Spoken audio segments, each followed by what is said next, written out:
Le mouvement des AMAP soutient fièrement qu'entre l'élevage industriel favorisé par les politiques agricoles et la disparition de toute forme d'élevage réclamée par certains, il existe une troisième voie, l'élevage paysan.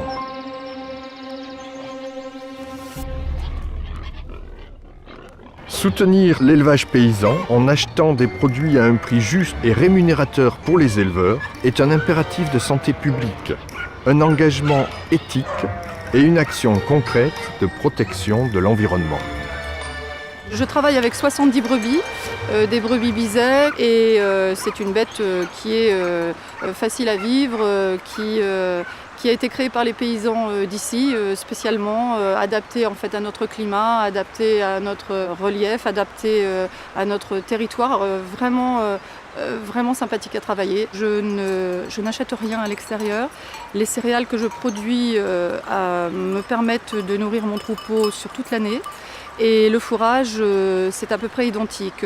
Souvent, sur le dernier mois, je suis obligée de demander à un de mes voisins de m'aider, mais vraiment pas grand-chose. Je n'aurai pas plus d'animaux que je ne peux nourrir. Ça, c'est aussi un choix que j'ai fait. Je suis tout à fait consciente que j'ai des bâtiments qui peuvent accueillir plus d'animaux, mais je n'ai pas les terres qui vont avec ce souhait-là. Donc, je n'agrandirai pas mon troupeau dans l'immédiat.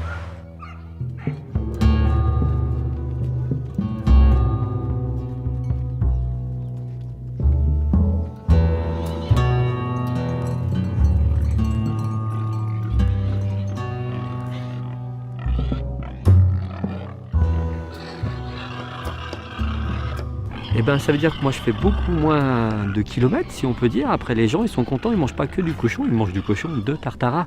C'est-à-dire qu'ils identifient d'où ils viennent. Ma ferme est complètement ouverte. Dans le réseau des AMAP, on a cette transparence, mais après, dans d'autres réseaux, les gens viennent. Et après, c'est vrai que moi, mon cochon, mes céréales sont produites à 10 km de la ferme. Les cochons sont élevés ici, ils sont tués à Saint-Étienne, donc environ 35 km.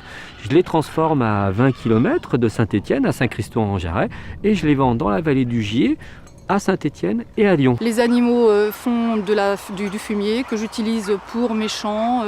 Mes champs me donnent de la céréale qui retourne à mes animaux, qui sont nourris en fait par cette terre, par ces sols que les animaux ont nourris. En fait, c'est une boucle sans fin, mais qui me permet en fait vraiment une autonomie complète. Et en tant que paysan, moi j'ai l'objectif de valoriser au maximum mes déchets.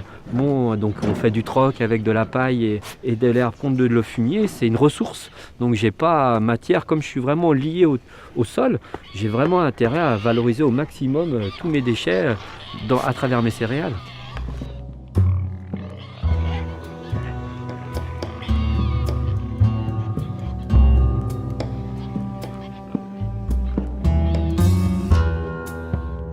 En fait, il n'a pas été très difficile pour moi de m'installer en polyculture élevage, puisque c'est ce que je fais, ce qu'on appelle aujourd'hui en fait de l'agroécologie, puisque je nourris mes animaux, tous mes animaux, avec ce que je produis ici sur ma ferme.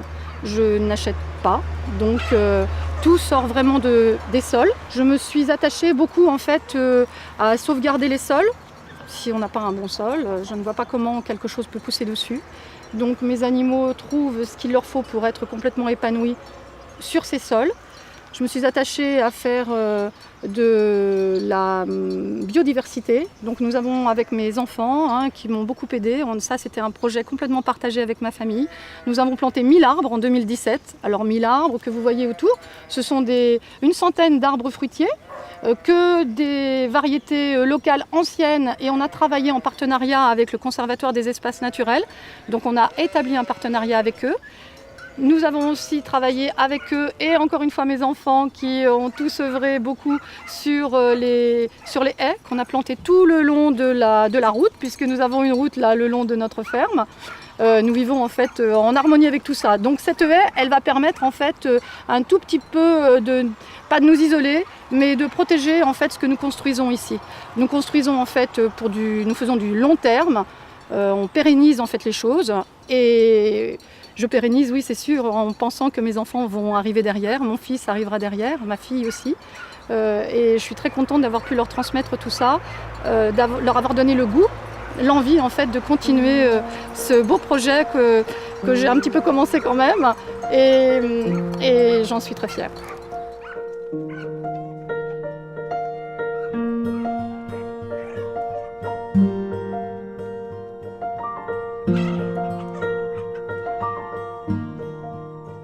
La transition écologique, c'est la biodiversité, c'est l'agro-diversité. C'est des parcours plus grands, effectivement, faire une rotation avec éventuellement une culture. Entre-temps. Là, oui.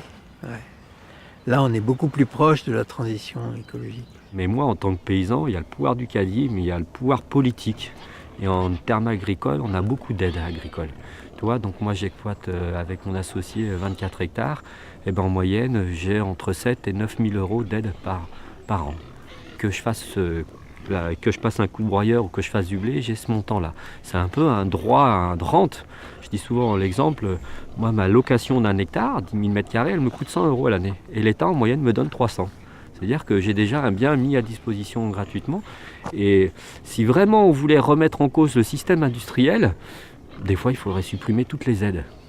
Moi, mon pourcentage, le montant d'aide, là, entre 7 et 9 000, ça représente moins de 10% de mon chiffre d'affaires.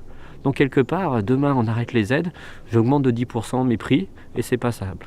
Il y a des collègues, c'est 35 à 40% de leur chiffre d'affaires, c'est les aides.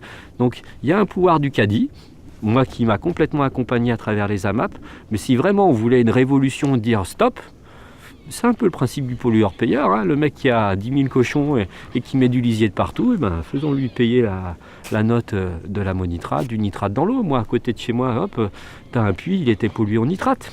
Donc tu dis, d'où ça vient? Est-ce que ça vient de mon élevage? Alors moi j'étais dessous, alors il y avait moins de risques, mais à un moment il faut responsabiliser les gens. Alors après j'entends aussi souvent, moi, le bio c'est cher.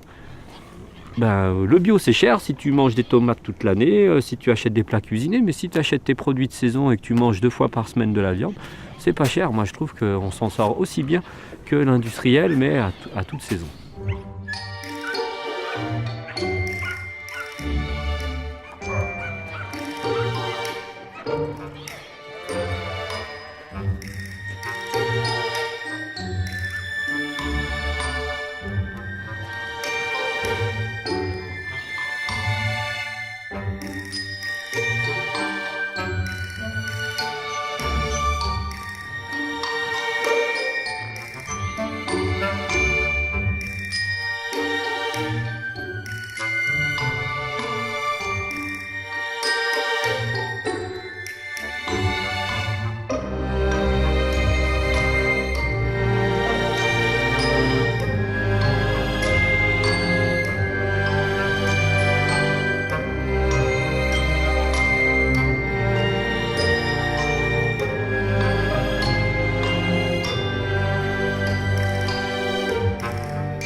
Aux consommateurs d'être vigilants, de dire vous êtes local, c'est super, vous achetez vos produits locaux, mais quelles sont vos conditions d'élevage? Tu vois, est-ce que vous épandez? Là, je crois beaucoup à ce pouvoir d'achat dans une limite locale. Par rapport à une pratique actuelle, la personne, si elle a le marché et que tous ses clients lui disent « Ah, mais vous devriez faire comme ça », il va être tenté parce que le client, en contrepartie, il va accepter une augmentation de prix, il va accepter de jouer le jeu, quoi, si on peut dire, sur le changement d'élevage.